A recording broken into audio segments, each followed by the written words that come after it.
Sure. Gentlemen, thank you so much for coming together for this podcast. I wanted to have a discussion from both an athletic and scientific perspective on longevity, performance enhancement, and injury avoidance. And who better to have this discussion than with the greatest powerlifter of all time and the world's foremost authority on back mechanics. So what I want to do is start with a few different questions, and I'd love to get both of your guys' perspectives on each. So Ed, this first question is for you. I want to start our discussion on the back and specifically avoiding injuries. You clearly had an amazing powerlifting career that spanned several decades while putting up some of the biggest lifts the sport has ever seen. What did you focus on as far as posture, training frequency, or loading schemes that allowed your back to stay relatively injury-free during all of those years? My philosophy on training my whole body was to make every single thing strong. So I just wouldn't concentrate on squat, bench, and deadlift. I ran training cycles where every compound lift I ran just like a squat, bench, deadlift cycle. So wherever you hit me, there was like a suit of armor. There was a chunk of metal, a chunk of strength there. And that pretty much, I think, kept posture and everything else strong enough to withhold all the enduring stuff I had to go through training. Now, as far as loads, I took my time. Every training cycle I wrote out from start to finish, every number, every set, every rep, every exercise was fully planned out. Every weight I took, everything was planned out beforehand to where I knew I could do everything without a miss, and it was all doable with no problem at all. So I figured, a lot of people concentrate on getting one lift stronger. I concentrate on getting every single lift that I did stronger, whether it was a deadlift, a deficit stiff leg deadlift without a belt, whether it was bent over rows or a pause squat or a high bar close stand squat, it didn't matter. That was part of my training, and I didn't want that lift to be weak. So at the end, the way I figured it is you always have a strength, which is way up here, and you have a weakness way down here. If I let this gap get too far ahead of itself, that's when I was subjected to the possibility of injury. And if I'm injured, I can't do what I love. So I always bring my weak points, those extra accessory lifts, up along at the same rate I did my regular squat, bench, and deadlift. So I never really had a problem. I never really had a lower back injury. What I used to always tell people, I never met a weak man with a strong back. And where do you put the bar when you squat? What do you deadlift with? What's a base when you bench? It's all the back. It's all the back. And then I learned how to lift the right way by watching. I would sit in the corner as a little kid and just observe. And then after that, when I started lifting, I went by feel. What felt perfect? And then I went with it. It was that simple. As far as loading schemes, do you see there's a hole in a lot of lifters' way of training nowadays where they may be training too frequently or too intensely all the time and they don't have enough of that back off recovery phase? Well, with the intensity, they got to realize that if you do a set of 10 and it's balls to the wall and you ain't got no room left, you put the same intensity as you did a max out single. It's going to have effect on your body. If you do a max out single too much, you get more susceptible to injury and no gains whatsoever. And you're not getting anything out of it as far as muscular development or tendon ligament strength. You're just trying to do singles and you're not building a new base to get stronger. So after every contest, I did a whole new bunch of base training to get my base stronger. So when I get up to the top, I could handle more load at the heavier lifts. But almost every routine can work if you pick your numbers correctly and you work on your weak points. If not, you'll crumble. And most people just, look at too many videos on Instagram and they try to stay max strong too long, too often, and your body will not take it. I definitely think social media provides sort of a highlight reel sometimes where younger athletes are only seeing these elite lifters lift heavy day in and day out, and they don't realize that there's also a very important part of training where that volume and intensity has to be lower to allow for recovery so that you can make those long-term adaptations in progress. 100%. So, Stu, can you explain how a strength athlete like Ed often develops a back injury? Well, knowing what I know about Ed, the biggest injury he ever got was kissing that Rottweiler. Wasn't that your sister's dog? Yeah.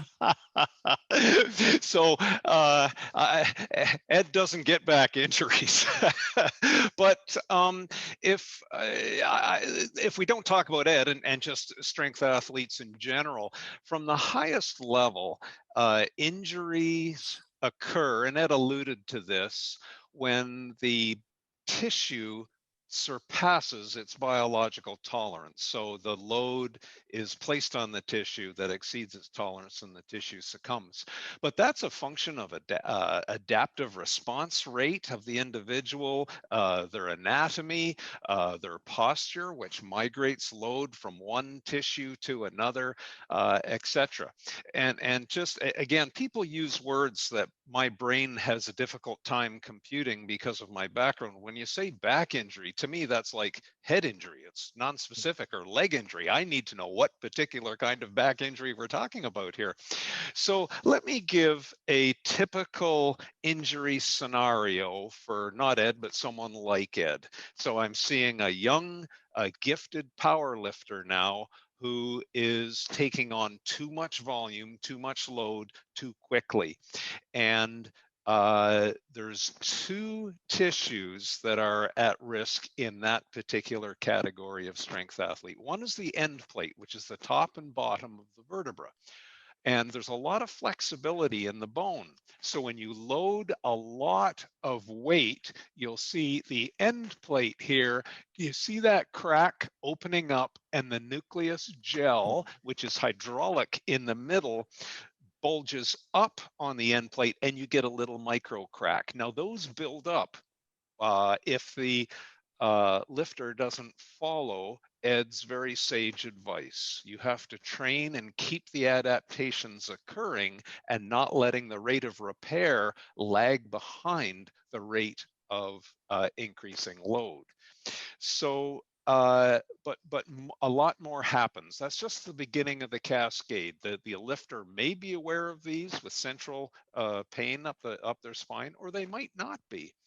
But the collagen fibers that form the annulus connect to that end plate through fibers called Sharpie's fibers. As the end plate cracks, they get dislodged a little bit. Now those fibers get loose and they start to delaminate with flexion and extension motion. And the disc forms a little mushy spot. So if and all of these models come from dynamic disc designs, by the way, and they modeled a lot of this based on what we measured in the laboratory. Nice. So there's the cross section of a disc. There's the nuclear gel. I'm going to squeeze the gel and now wiggle the disc with a little bit of movement, and you're starting to see the seepage of the nucleus through the delaminated fibers that have lost their attachment because of the microfracturing of the end plate. You see, it's a house of cards, one thing after another. Then the lifter uses a form where they start to overuse their back a little bit and flexing of the back. If they've started this cascade, the nucleus is, sorry, I skinned my knuckle the other day, but anyway, you'll see that little red mark on the back of the annulus there. That's where the delamination has started to occur with the end plate injury. Now I'm going to squeeze the spine and bend it forward, which is a hydraulic effort on the nucleus, and it pushes it back into the disc bulge. Through the delaminations, forming a disc bulge. Now watch, if we stack the spine tall and then I squeeze, nothing is projected hydraulically posteriorly, and the disc bulge is basically solved for the lifter. So there is a typical cascade for a very heavy strength athlete. One thing leads to the next. And intolerances could be a flexion bending intolerance, it could be a compression intolerance, or once the disc has lost a little bit of height, we'll see joint instability, which I'm showing in this model here. This is a normal undamaged joint. This is normal and undamaged. And you can't see this on an MRI, by the way, but this disc has lost a little bit of stiffness. Now I'm just going to bend the spine around, and you'll see the majority of the movement is taking place at the joint that has lost height. It's like letting air out of your car tire. That tire's a bit more sloppy on the road. And now that will trigger shots of pain.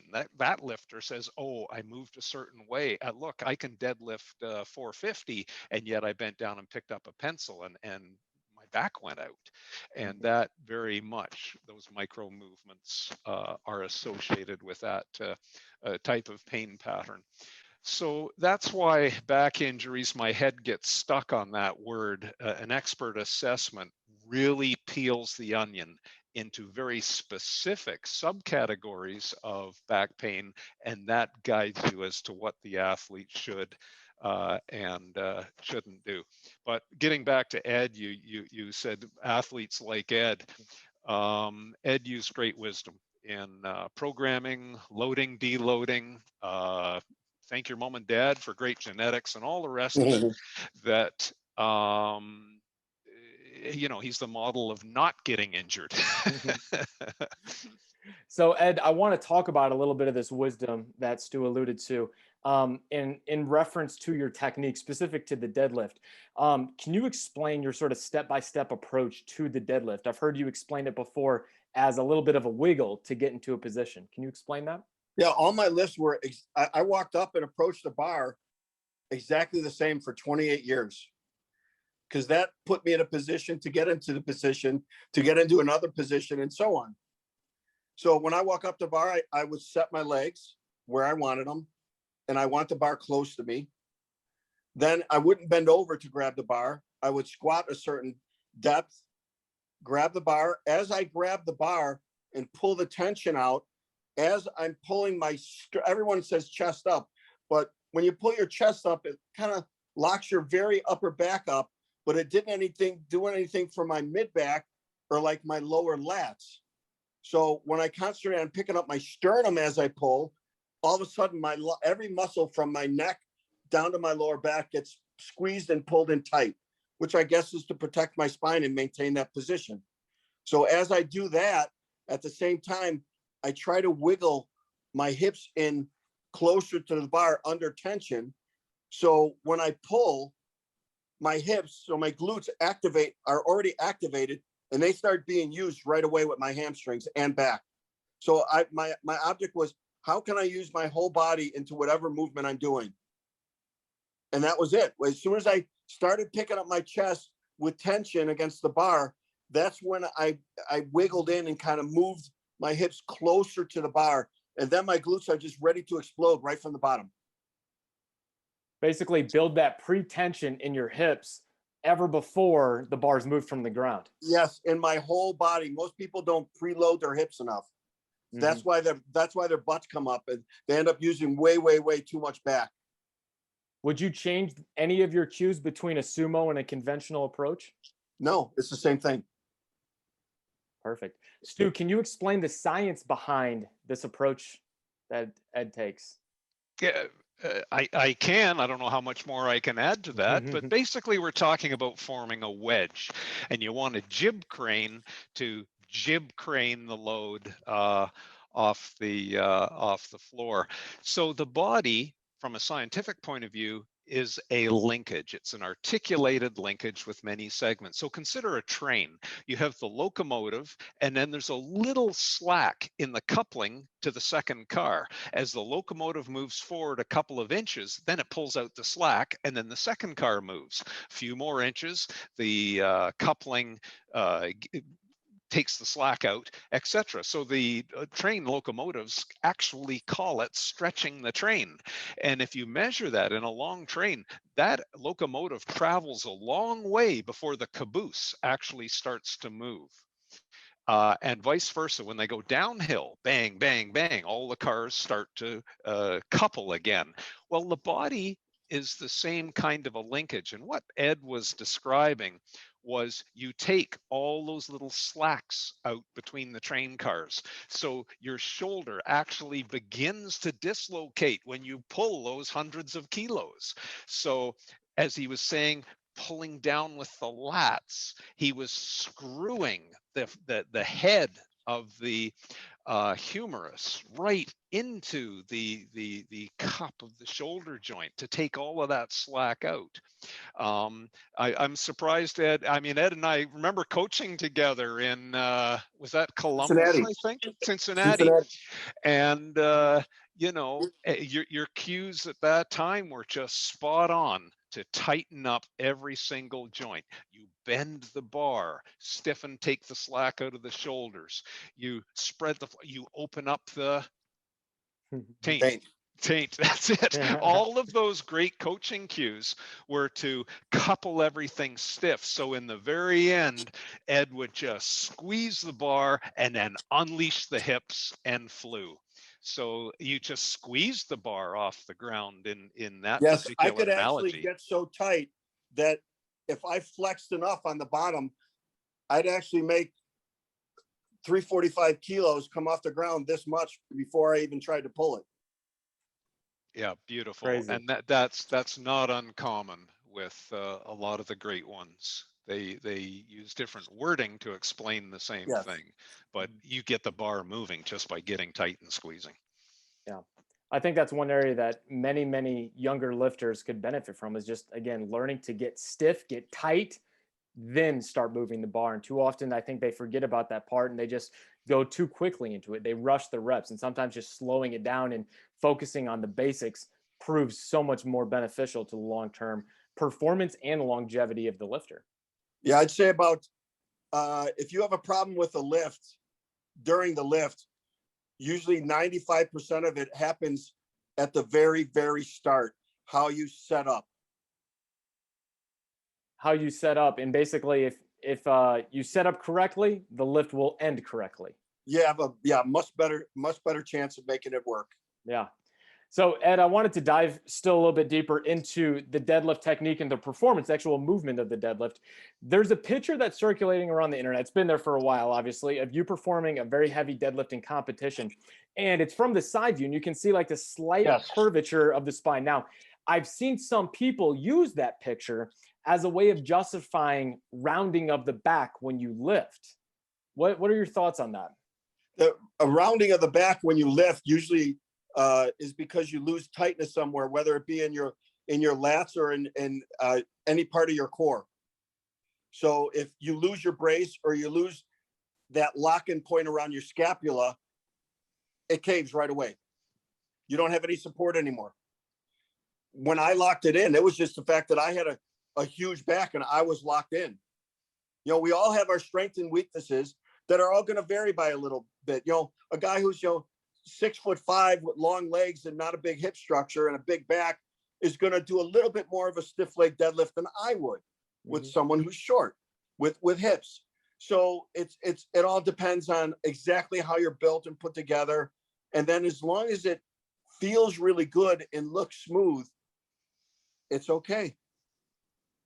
So basically, a lot of people will try to justify their rounding and movement of the back poor lifting by looking at this photo of you, this still photo, not the actual movement, in which if they actually viewed it in real time, it was a locked in structure where you could look at my lats at the time. You can see they're locked. Yeah. So a locked in back, and Stu, I'm excited to have you touch on this. A locked in spine with a slight curvature is very, very different than someone who has lost that stiffness and allows their back to round and bleed that stiffness, we can say, lose that torque on the ascent of the deadlift. Yeah, everybody can lift light weights with bad form. It's a good point. There's a lot of wisdom what Ed just said there. You know, I've been around this for a long time, and I still get such a thrill to be in the room with athletes like Ed when that kind of weight comes down on person, and it literally crushes them. It's a far cry from someone saying, "Oh, look, they're being they're lifting flexed." No, they are not. They are being crushed under massive weight into flexion, but they are holding it tight, which, when you're there in the room, is such an impressive feat. Agreed. Stu, I want to get your thoughts as far as the idea of this neutral spine versus spinal flexion. I think first and foremost, we have to discuss what is a neutral spine, and is spinal flexion any more of an injury risk factor when lifting and when determining pain?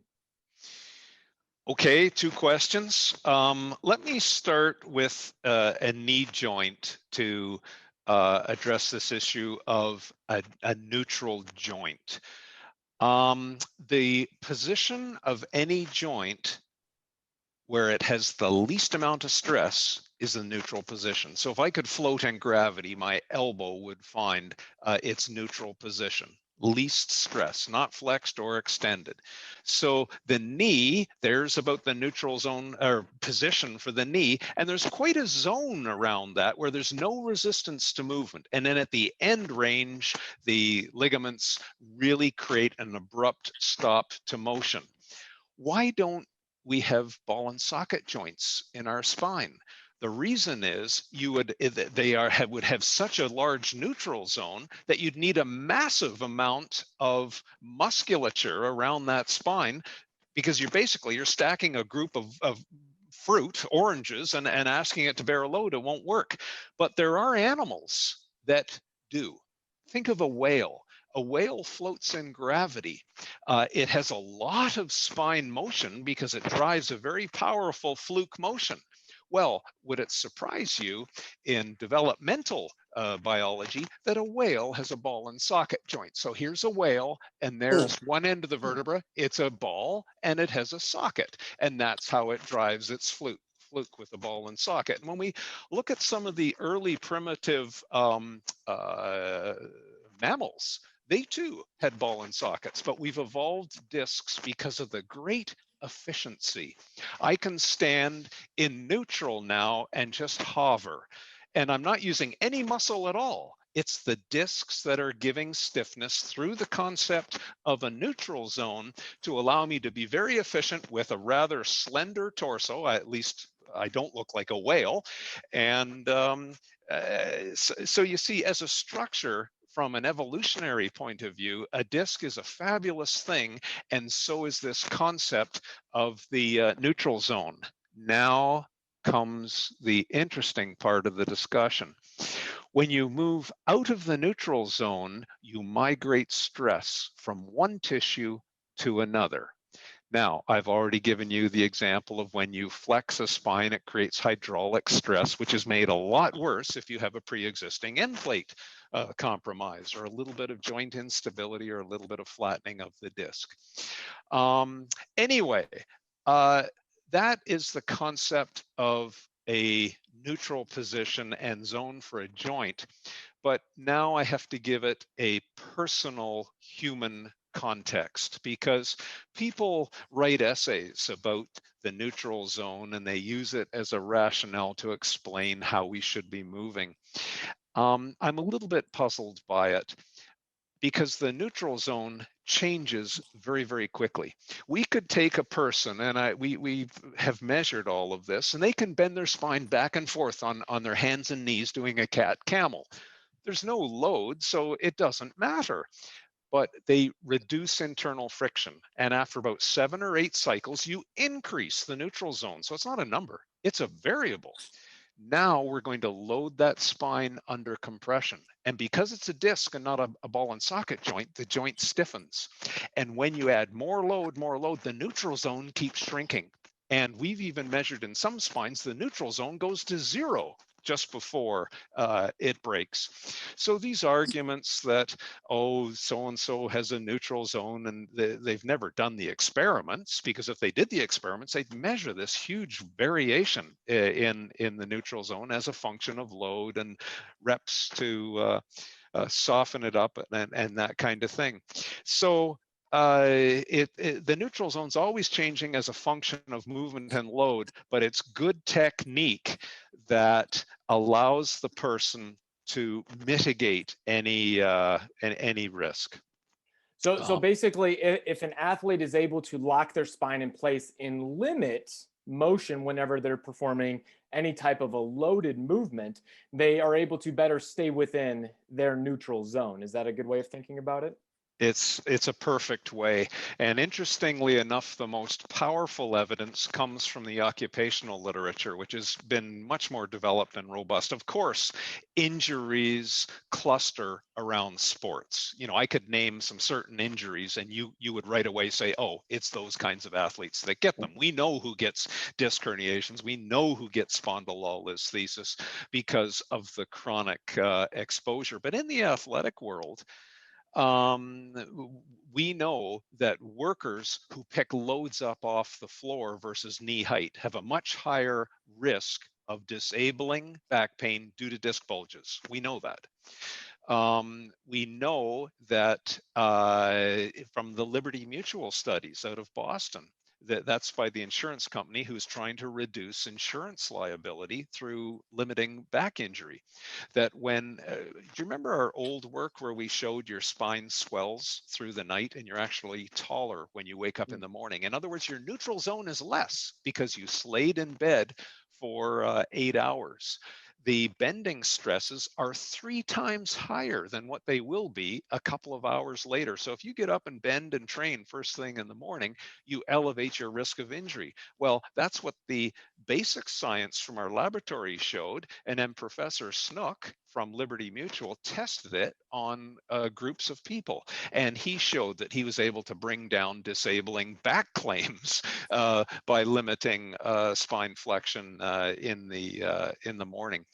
We've done studies on steel workers, hydro linemen, so they're all doing the same job. Those, when we measure them, who had disabling back injuries and more time lost throughout the year were the ones who overused their backs. They flexed more. The good ones used their hips. Then when we go to the athlete studies, and we see this time and time again, the great ones use their hips. The poor ones use their backs. And Ed, I know you're an MMA fan, and we've had some good discussions about training technique. You know, a good set of hips beats a back any day of the week on the jiu-jitsu mat. That's where all the power comes from. But you know, we've had jiu-jitsu discussions. There's been some people who've come here to BackFit Pro, and they're going to show me I'm full of baloney, mechanics don't matter and whatnot. And I say, yeah, okay.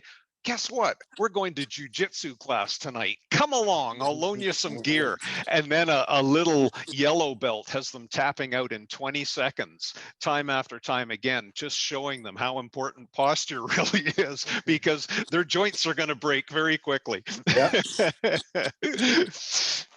So Stu, what about the critics who will read the different research articles that are put out there, and they'll quote these specific values of neutral zones and their connection to injury risk or not injury risk, and say that flexion is not an issue? What do you have to say about those critics?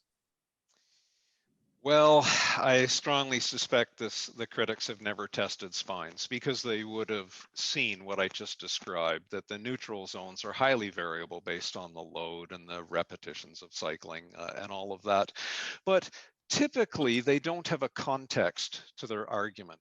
You know, it's either go ahead and flex or, you know, limit it, but you know, the context really matters. We did a really fun study a number of years ago. It was Moorside and McGill were the authors, and we took a group of Middle Eastern belly dancers who had most amazing spine gyrations, and I was so envious. But you know, none of them had back pain, but not one of them could do a sit-up. Not one of them had the strength to do a sit-up. And we see this in athletes. Those who are highly mobile generally don't have a lot of back strength. Those who have a lot of back strength have sacrificed spine mobility. But it's a beautiful, evolutionary, adaptive mechanism to avoid injury. So, you know, I could go through if I said to you spondylolisthesis, what athletic group would you say has a very high rate incidence of spondylolisthesis? Definitely gymnastics. Gymnastics, dancers, Mm-hmm. some figure skaters, because they take their spine through the full range of motion and under load, and that bends the pars bone, and it only has so many stress strain reversals, like every tissue does. It fatigues, a crack occurs, then it breaks, and they get spondylolisthesis. Or if I said CrossFit athletes, when someone phones you up and says, I'm ranked 5th in the world in CrossFit, what are you expecting? You're expecting a posterior disc herniation. Mm-hmm. I can think of cricket bowlers. Years ago, every single one of the elite cricket bowlers in Australia had a pars fracture, and they limited the amount of training and exposure to flexion and whatnot. And that was probably the most successful trial on an athletic group, to say limiting exposure to a hazard reduces the incidence rate of it occurring. Now, should you never do it? No, that's not what we're saying. There's a fine line between crossing the tipping point and creating adaptations. So, our collective science says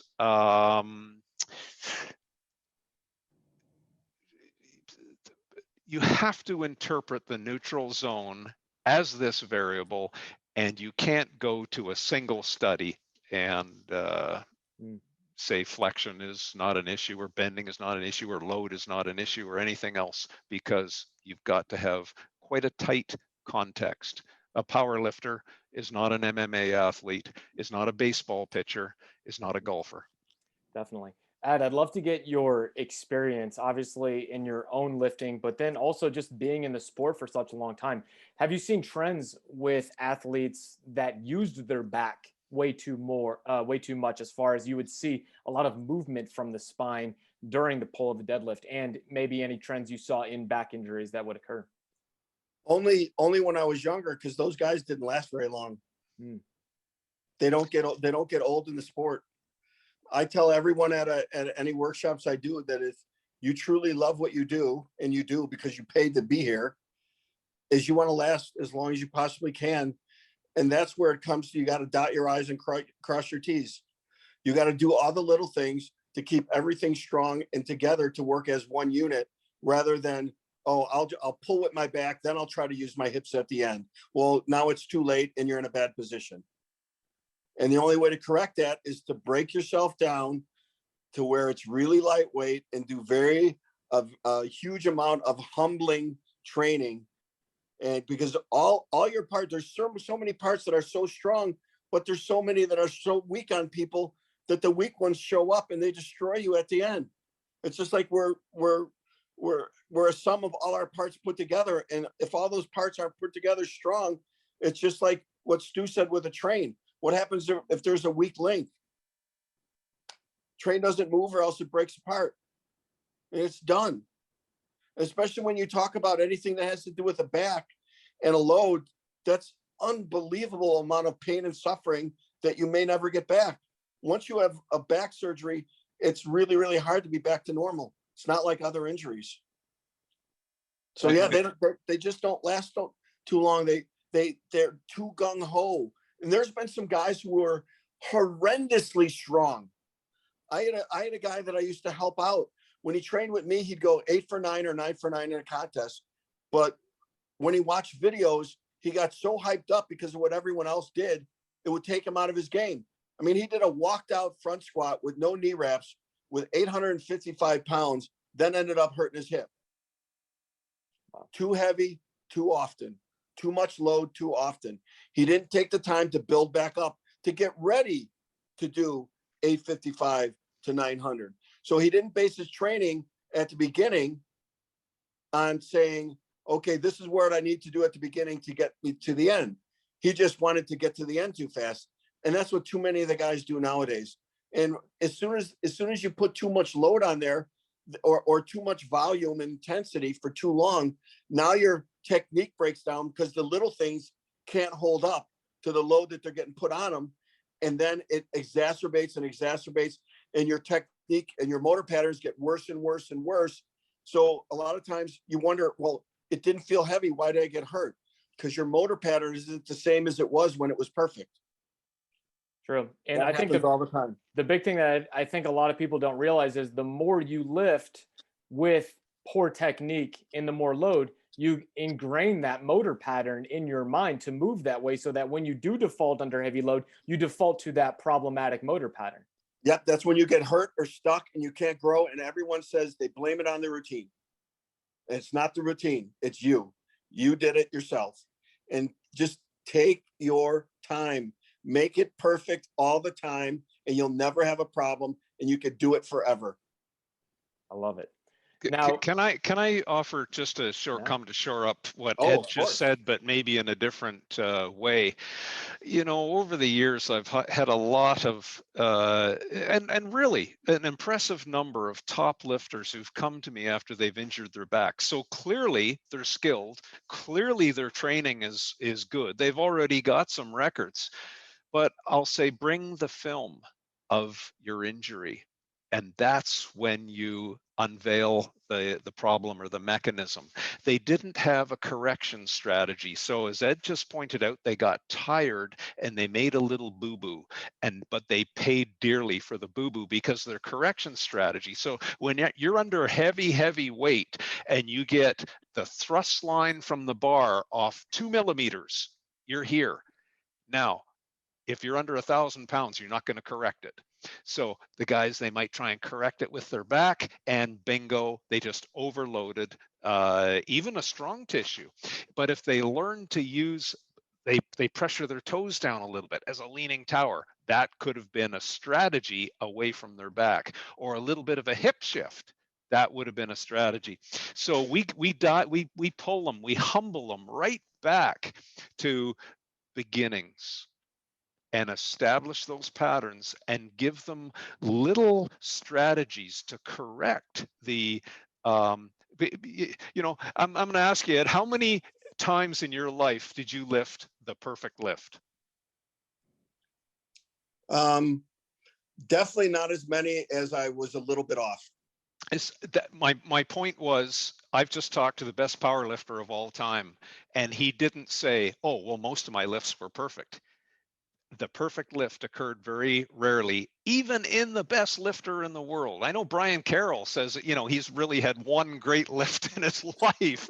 And my point in saying that is, you go to a junior lifter, how's your technique? Oh, it's really good. And my point is, they aren't as dialed in as they think, nor do they have the correction strategies to deal with a 2 or 3 millimeter correction without 100%. migrating the stress to somewhere in their back. 100%. Aaron, when you put up that video of the 10-second rep, I was just about to talk about that. I love that video. How you could feel yourself all along, and you can make corrections all the way down. And that dials in your routine to ingrain a pattern, and you do enough of those. And it's really hard because it's intense, but people don't want to take the time to do the little work. Mm-hmm. But if you do that and you feel where you are all the way down, once you're down on the bottom, you're in the perfect position to be able to come up. Do that enough times and it becomes ingrained in your head. You're good. Yeah. For the listeners out there who are wondering what we're talking about, just go on either Ed's Instagram page or on the SquatUniversity page. And I made it a reel a couple weeks ago, but basically it was a clip from a lecture that you were giving, where basically you said, if you're having any problem with the squat, any type of technique issue, do a 10-second descent. It's just not, okay, I'm going to squat. You got to know where you are every single section of the lift on the way down. The easiest way to do that is do like a 10-second rep. Just get a real light weight on the bar, and it's going to be hard. Get in your position and go down in stages. Here, here, here. If you're forward on the way down, you'll know it because you're going each section. I'm a little forward now. You adjust here, here, here, and then you can come up. If you practice that time and time again, you'll know exactly where you're supposed to be on the way down, which makes it a heck of a lot easier to come up, because that's what sets your bad form on the way down. And you'll know exactly what muscles to use and how they're supposed to be used and how they're supposed to feel every single point of the movement. That goes the same for all of them. And any other assistance exercise you do too. If you know how the weight's supposed to feel, what muscles you're supposed to use, and where you're supposed to be technically or biomechanically every point of the movement, that exercise is now going to be an incredibly efficient exercise. And now most people, when they do 10-second descents, it'll probably be more like a 5-second. So I want someone to stand there with, their phone out with an actual timer and do a what real they usually 10 do seconds. is they keep going at a rate of speed. I want you to go down and almost stop, stop, Yes.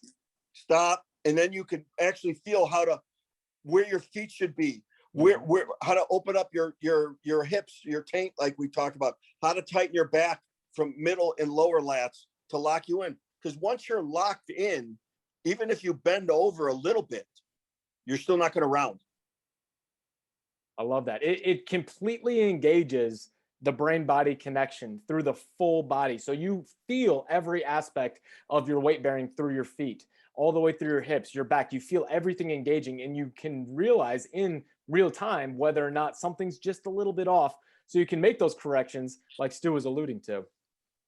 Yeah, and it's like he talked about segments.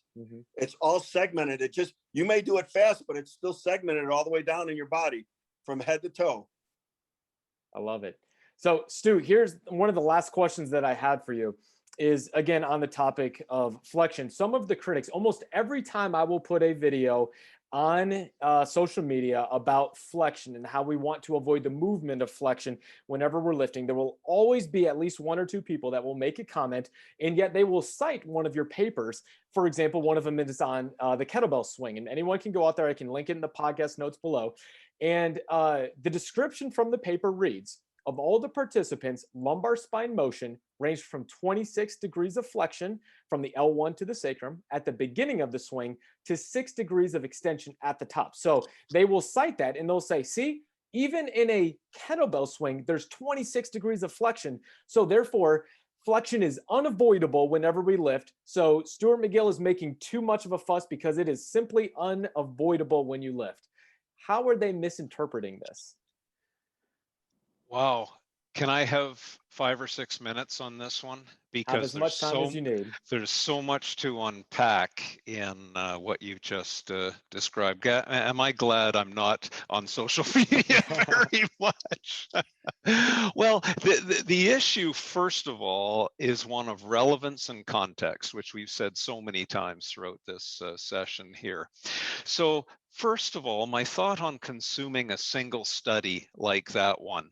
Mature perspectives on anything comes from a body of knowledge. It doesn't come from a single study.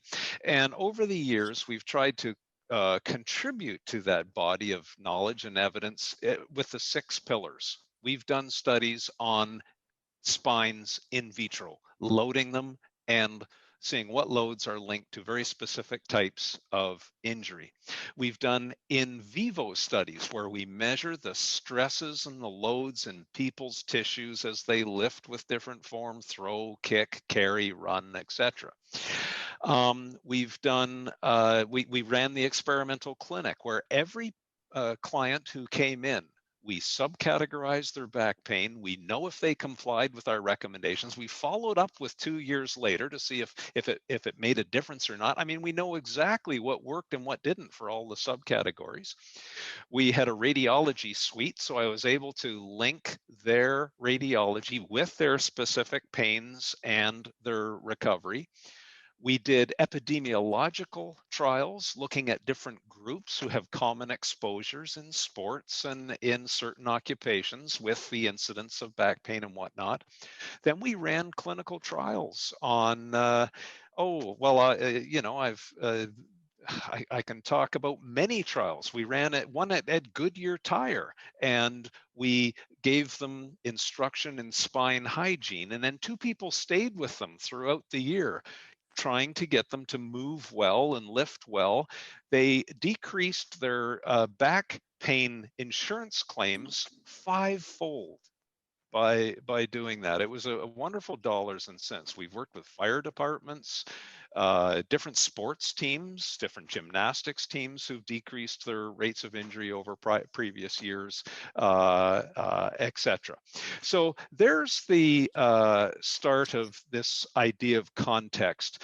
But the critics, as you call them, they might, and I've seen this on social media, they'll have someone lifting a bar in a deadlift style. Clearly, the person they're doing is not elite. They're, rather untrained, and they're flexing their spine and whatnot.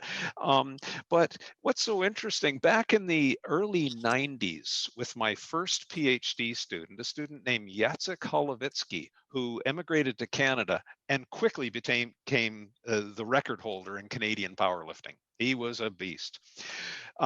We measured some pretty good lifters. Those who lifted closer to the world record used more hip torque and less spine torque. The duffer lifters used more back torque and relatively less hips. In other words, the great ones use their hips and the poor ones use their backs. So do you want to model yourself and your resilience and your performance off not someone who's really putting up big numbers for a lot of years, like Ed has done? So that's my first bit of evidence. We did another experiment at the university where I took graduate students. So I don't even know if they're representative of the population. Maybe they're even under the mark of the average person. But we had them put a bare 45-pound bar, high bar, on their shoulders, and they stood up and they did pelvic tilts. They flexed and extended their spine back and forth. Do you know, and the reason we did that was I was measuring the length tension curve in the erector spinae. It was just a way that we would measure the length change. Do you know we had to abandon the study because of the back pain it induced? And now it's a provocation test for us, actually. So try it. If you don't think it causes pain, or if you're looking for your pain, put a 45-pound bar on your back and fully flex and extend 10 times and see if that triggers your pain or not. But my next thought is about the transference of this argument. So here we have someone, you've mentioned a kettlebell study, and now you want to transfer the context to a lift. Well, let's take a master of kettlebell lifting, Pavel Tsatsouline, a good friend of mine. I've known Pavel for 20 plus years, and he's uses and develops the hard style, the Russian hard style of a kettlebell swing. You swing through, and then at the end, he doesn't extend his spine the way most do. He actually flexes his spine into a kettlebell kime. And that was exactly what Bruce Lee used in the 1-inch punch to develop kettlebell kime. You get what I'm doing out of a absolute locked core with slight flexion, a very powerful home base to deliver that distal thrust from. So that was a strategy to stiffen the spine and engineer out shear. So when you kettlebell swing, it starts out as a compression to shear ratio, as you would pull in a deadlift. But as you pull the kettle through the top of the arc, you suddenly get more shear load and less compression. And a person who has micro movements, this will cause pain in their back. So interestingly enough, 20 years ago, if I swung a kettlebell every day for 2 weeks, my back would start to get a little bit tweaky. Now I'm older, that's all stiffened out. I don't have that issue anymore. But my point there is, there's Pavel doing the polar opposite. It works for him and it will cause pain in someone else. So how can we transfer a discussion about kettlebell swings in a general sense? We can't. We have to talk about the individual, their particular training volume, pain triggers, what they do for the rest of the day. It's just so much more than a discussion about spine curve. And just another thought that comes to mind, resilience to a back has to couple with a discussion of muscle activity and engagement. You just can't talk about spine motion by itself. It's all coupled. You can get away with a little bit of spine motion if the spine is locked in. So that's a discussion that has to include all the stiffness from the muscles as well. I did mention the non-sporting evidence that is much more developed than the athletic evidence. I mentioned Bill Maris and his studies of people flexing a lot. I've mentioned our studies on iron workers, etc. The next part to this is really a lesson in the history of science and how when you have an exposure and then a delayed effect, it takes a lot of years to prove it. I'm going to use smoking. Literally, the tobacco industry was able to kill people for a lot of years. No one could nail them down on it because they would always say, well, my uncle smoked for 2 packs a day for his whole life and didn't get cancer. But wait a second. It took about 20 years of epidemiological studies of groups of smokers and then some longitudinal trials to put the nail in the coffin, as pardon the pun, that smoking causes lung cancer because of the delay. Back issues are exactly the same way. So if you lift with poor form, as Ed mentioned, it catches up with you over time. So that's why we study epidemiologically different groups with different exposures to try and nail that down. Then, we've both worked with elite powerlifters and strongmen. I think of the coaches that I've worked with. I mean, I would travel to Olympic programs from different countries would invite me in and say, can you have a look at our back pained athletes? And then they'll say, oh, Dan Paff was here the week before and he says exactly the same thing as you. Do you know of another sprint coach in the world who's had more Olympic success and world record success in training sprinters than Dan Paff? Now, he says exactly the same thing in terms of how to set up a spine and create training resilience. I think of Eric Cressy in American baseball, Joe DeFranco in football. Think of the great MMA coaches.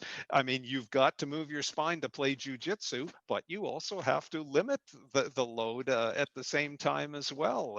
Who would be there? John Chainberg would be a great MMA training coach. So I can go through a lot of those coaches, and none of them deviate from the success formula of migrating stress through strategic limiting of spine motion. So as I said, you can go on your knees and do a cat camel exercise and go belly dancing and everything else if you have a virgin spine.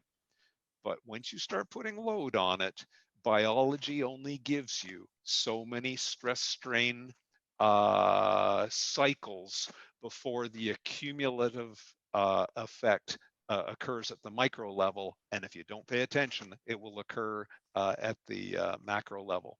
So I'm sorry about the length of that. There's just so much to unpack. Awesome. And I could go on and on and on, but basically it's this. Think of power. Power is force times velocity. So we take a golfer. I've measured some of the greatest golfers. I've worked with some of the greatest golfers in the world. Do you know that they don't try and hit the ball with muscle? Have you ever tried to hit a golf ball a long way and you muscle it? It doesn't go very far because muscle creates stiffness when it contracts. But the great golfers uncork the ball, they store elasticity, and then when the ball impact occurs, there's a pulse through their body. Bubba Watson, he leaps into the air with ball impact. That's that stiffening pulse. Others, they rip. I have to be careful. I'm under a lot of confidentiality contracts with those people. They make a lot of money, but some of them, they almost ripped the shoe, the upper out of the lower. That's why they have golf spites and external rotation. So Bubba Watson, I haven't worked with him, so I can mention his name, but he leaps in the air. The next one has a massive external rotation. It's a huge pulse, but that pulse occurs not when the spine is heavily deviated. That's all low level elastic storage and recovery. But when they hit the ball, bam, it is a pulse, and the hips slow down, boom. And it's the same mechanics when you measure the guys who hit the long ball, the home run hitters in baseball. At the time of impact, the spine is neutral, and then they pulse and just rip out of the spikes in rotation. So, you know, it's power, force times velocity. When the power is high, you have to mitigate. So a golfer uses high velocity, but very low force. A power lifter uses very low velocity and very high force. One of those two has to be close to zero. If you've got a little bit of speed, a little bit of force, it doesn't matter so much. It's not high power. But big loads, back off on the deviations and the velocities. High velocities, you got to back off on the force. So that really is putting it into a consumable nutshell, I guess. Anyway, I've spoken way too much about that one, but I could go on for hours and hours on that one. I love it. I mean, it's wisdom all combined. And I mean, that's why I've loved having the discussion between both of you guys and in your immense experience on both sides of, the science and the practical application. Yeah. When we talked about it all, it reminded me of what I used to say is you could step on a water balloon and see what happens, or step on a lacrosse ball. That's the difference in tightness when you have to put a load on your back. Yeah, that's a good analogy. I like that. Yeah. I remember the time I was laying on the ground and we were doing core stabilization and stiffness exercise, and I was working with Mel Siff. Do you remember Mel Siff years ago? Yes. And Mel was super a great squats. one. Yeah, Mel came over and he stood on my abdomen. And I thought, I've blown a hernia here and a testicle and everything else. But talk about turning your core into a lacrosse ball. And I've also, I've been in the ring with a few of them as well. And you probably know who I'm talking about, but someone who can just drop step, come around, and then hook. Now that hook, they're hitting you with their hips. They're not spinning their spine. That's weakness. Nope. But they sidestep and boo, and oh my God, you're getting your guts ripped out.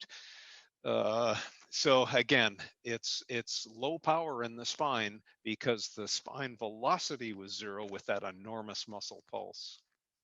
I love it. So if we had to end today, and I want to pose this question to each of you, if you had to give a piece of advice to sort of sum up your experiences to a younger lifter, as far as we're talking about injury resiliency, posture, one thing that a younger lifter can really take away to keep with them, to keep themselves strong and to keep themselves safe for a long career, that they can really reach their end potential of what their genetics gifted them. Ed, what would you say that piece of advice would be? For me, it was taking my time, and I learned my body. So I went by what felt good and what looked good on video. If it felt and looked very smooth, it was good for me, and I didn't listen to anybody else. Never, ever. And that's what carried me through the whole time, is I was able to observe and just go by feel.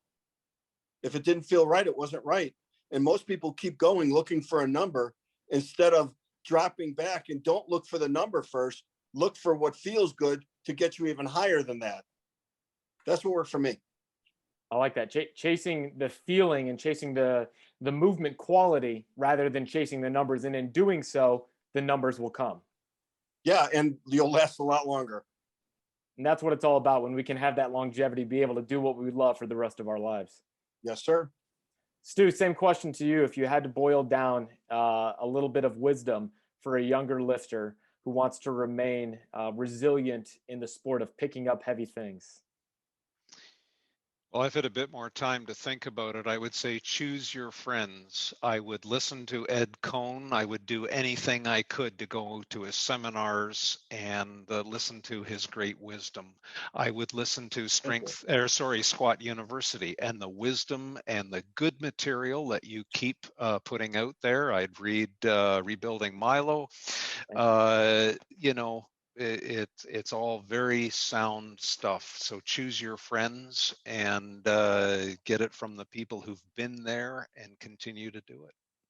Yeah. Awesome. The reason you guys are so popular is because you put out great freaking advice. You don't have to search for followers. Followers come to you because you always stay the same and you do exactly what is good for everybody. And that's what I commend you guys on. Thank you. Thank you. Thank you. All right. Well, I'll echo that.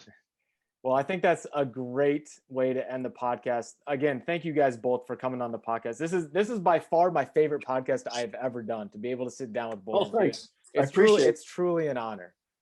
Yeah, isn't it just such a shame we couldn't have done this in the room together? And then, Ed, we've got to go for another steak and beer. Eh? One day we'll do this all live together. Yeah, and I know they have some good ones in Chicago and St. Louis. Oh, yeah. Hey, Chicago sounds like a good meeting place. I'd love to get up there. Yeah. Take care, guys. Okay, right. Fabulous. Bye for now. Guys. Hey guys, thanks so much for checking out today's YouTube video. I hope you enjoyed the conversation. Be sure to follow Ed and Dr. McGill both across social media. And if you're interested in learning more about back injury assessments and everything like that, I would highly recommend all the books by Dr. McGill. And if you're also interested in maybe getting an assessment by an expert who really understands how to really address and treat back injury, be sure to check out the backfitpro.com website for all the different master clinicians that have been certified by Dr. McGill.